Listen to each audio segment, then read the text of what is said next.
Supporting all families in all ways is a necessity.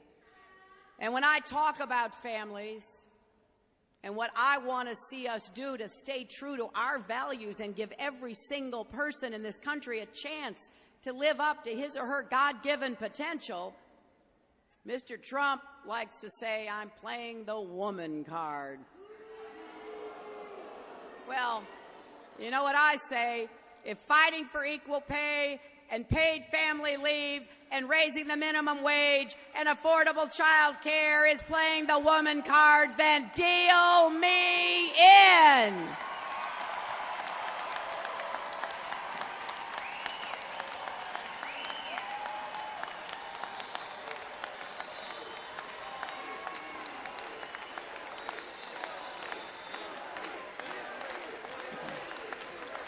You know, it shouldn't surprise us that he has a very different take on all of this, because at a time when families are struggling to pay for child care and so much else, Donald Trump actually stood on a debate stage and argued that Americans are being paid too much. He actually talked. Hear this, because you need to tell your friends. He actually talked about getting rid of the national minimum wage altogether. Shouldn't be surprising. He's hired union busters to break up organizing campaigns on the properties that he owns. But we're not talking about any ordinary anti-union, anti-worker Republican. A lot of Republicans themselves say Donald Trump is a disaster waiting to happen to America. What little we know of his economic policies would be running up our debt, starting trade wars, letting Wall Street run wild. All of that could cause another crash and devastate working families and our country.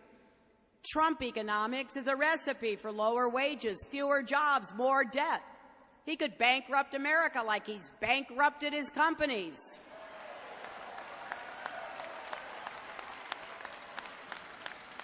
I mean, ask yourself, how can anybody lose money running a casino, really?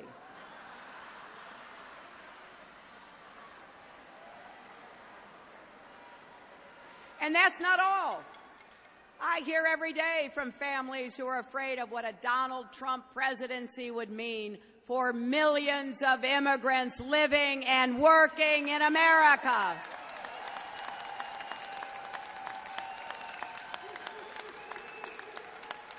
16 million people in America are part of what's called mixed status families, where some loved ones are citizens and some aren't. Maybe the children were born here, but one or both parents are undocumented. I'm sure some of you have families like that.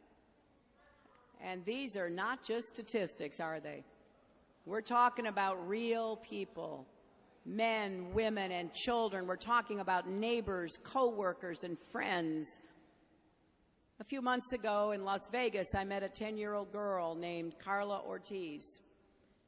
She started to cry as she told me that her parents had a letter of deportation, and she was scared they would be taken away from her. In a lot of ways, Carla is a typical bright fifth grader.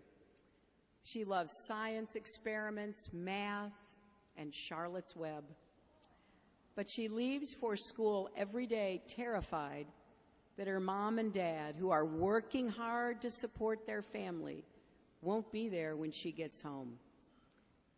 Her parents had to take her to a heart specialist who explained that living in constant fear was making her little heart beat dangerously fast.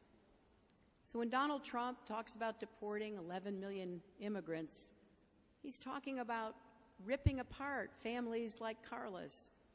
He's talking about sending a deportation force to schools, workplaces, and homes to round up moms, dads, grandparents, even children.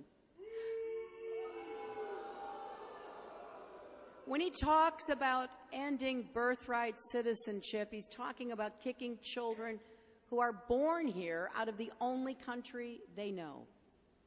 And when he calls immigrants rapists and murderers, He's talking about families like Carla's and many of yours.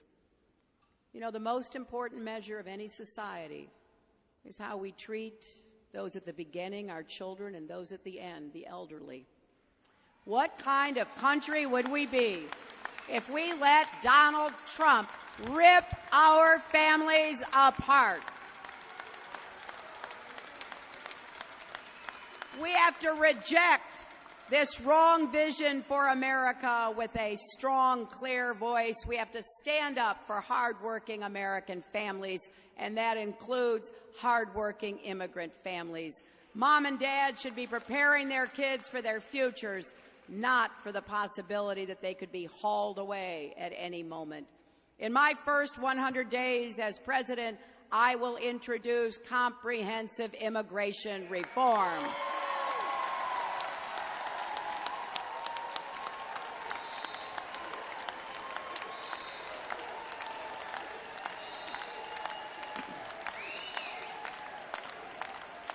And I will build on President Obama's executive actions and keep going, fighting every day to fix our broken immigration system and keep families together.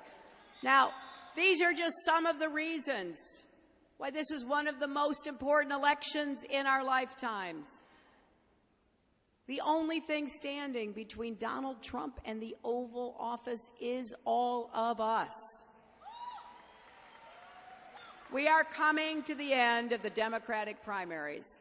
I applaud Senator Sanders and his supporters for challenging us. We are going to get unaccountable money out of politics. We are going to take on the crisis of income inequality.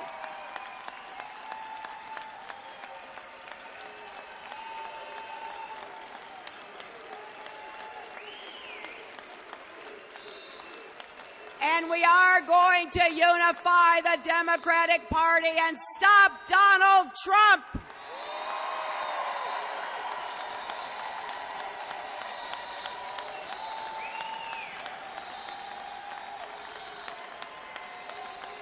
There is so much more that unites us than divides us. And we're going up against a candidate who will pull us backwards on every issue we care about. We need a president who will use the bully pulpit to stand up for working families. But the last thing we need is a bully in the pulpit.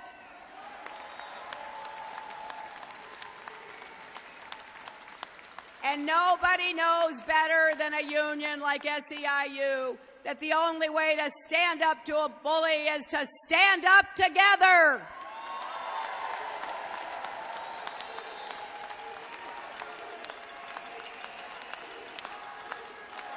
So